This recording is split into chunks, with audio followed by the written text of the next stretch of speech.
আজকে এই ডায়াবেটিস ল কলেজের উদ্যোগে 3 দিন ব্যাপী বৈশিষ্ট্য মেলা শুভ উদ্বোধনের অনুষ্ঠানে উপস্থিত সম্মানিত সভাপতি, উপস্থিত আলোচকবৃন্দ, কমিটির সম্মানিত সদস্যবৃন্দ, এলাকার মুরব্বিয়ান, রাজনৈতিক দলের নেতৃবর্গ, উপস্থিত সাংবাদিক ভাইরা, সুধী মণ্ডলী, ভদ্র মহোদয়, মহিলাগণ, আসসালামু আলাইকুম। আমরা কিছুক্ষণ আগে আনুষ্ঠানিকভাবে এই মেলার শুভ উদ্বোধন ঘোষণা করেছি। সাভার কলেজের অধ্যক্ষ ধীমানকে সামনে আসার জন্য অনুরোধ করছি।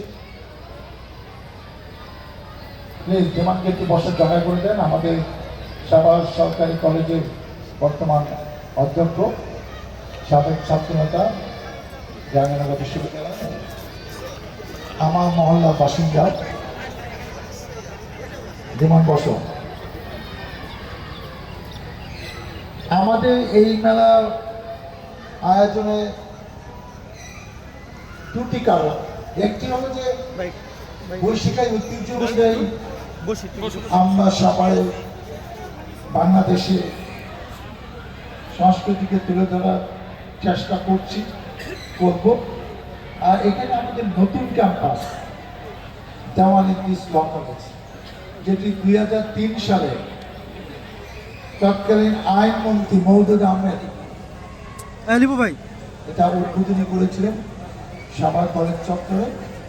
আজকে হাঁটি হাঁটি পা পা করে এত বছর অতিক্রান্ত হয়েছে।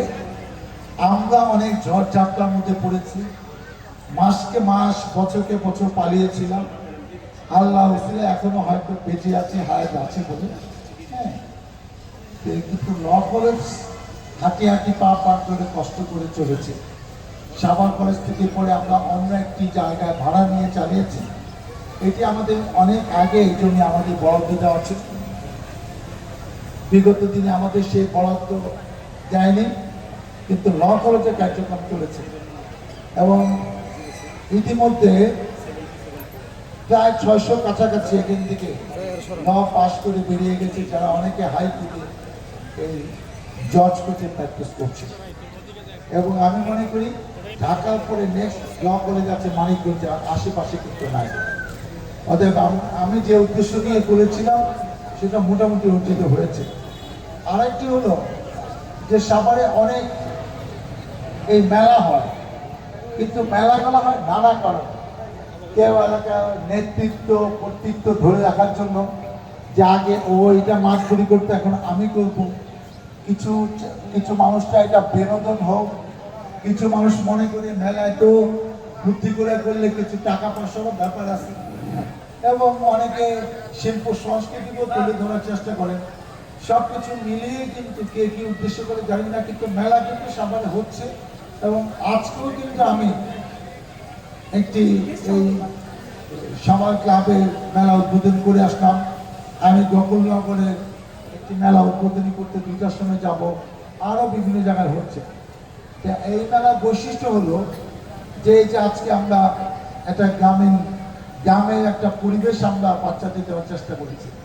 আজকাল অনেক বাচ্চা আছে, সবাইকে আমরা গ্রাম বলতেও পারি, আবার শহরে বলতে পারি, কিন্তু যে অনেকে ঢাকায় আছে, অনেক ছোট বাচ্চা কিন্তু গ্রামে হয়তো যাই নাই।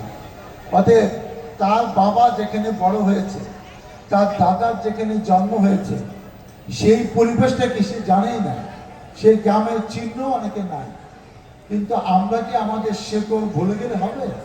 যে আমার বাবা কি ছিলেন, কি হয়েছেন, তার সন্তান আমি কি হয়েছি, এটা তো ভুলে গেলে চলবে না।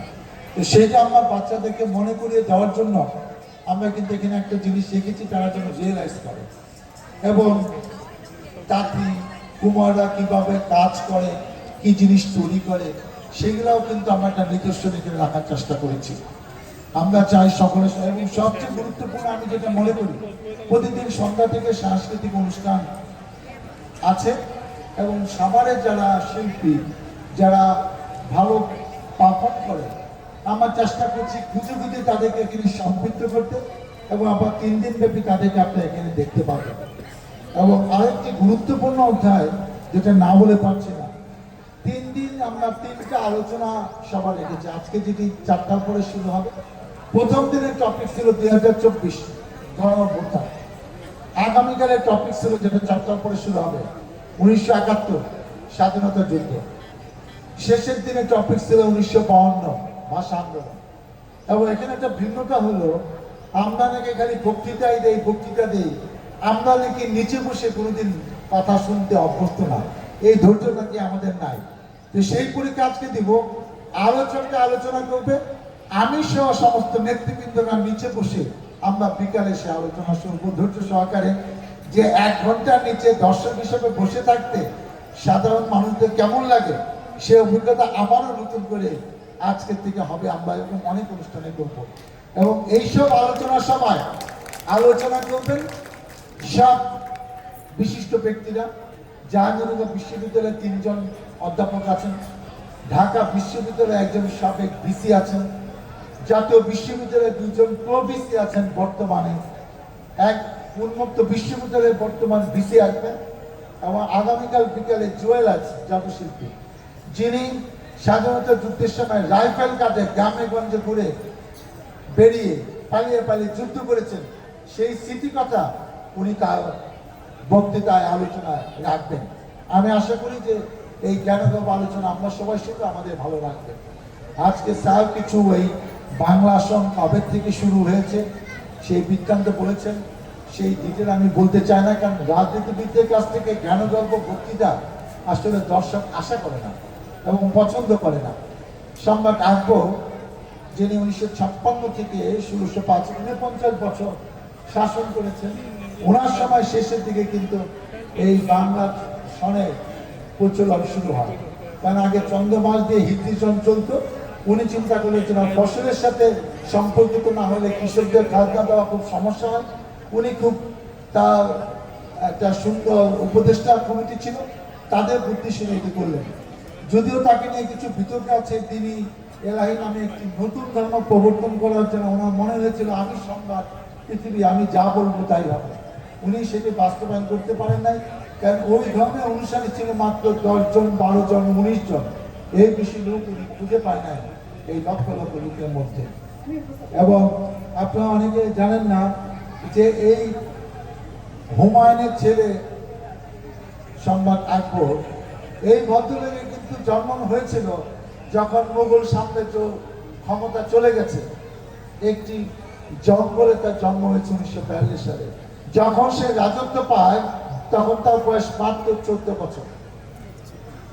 এবং এই হুমায়ুনকে নিয়ে একটা মজার গল্প আছে, অপ্রাসঙ্গিক, দর্শকরা মজা পাবে দেখে আমি বলছি।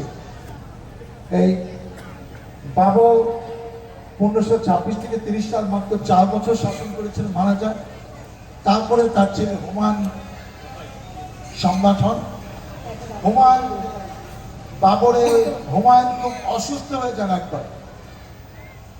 বাবর তার এই ছেলেকে সম্রাট করবেন, তার সব হাকিম টাকিমরা বলে দিল আপনার এই সন্তানকে বাঁচানো যাবে না।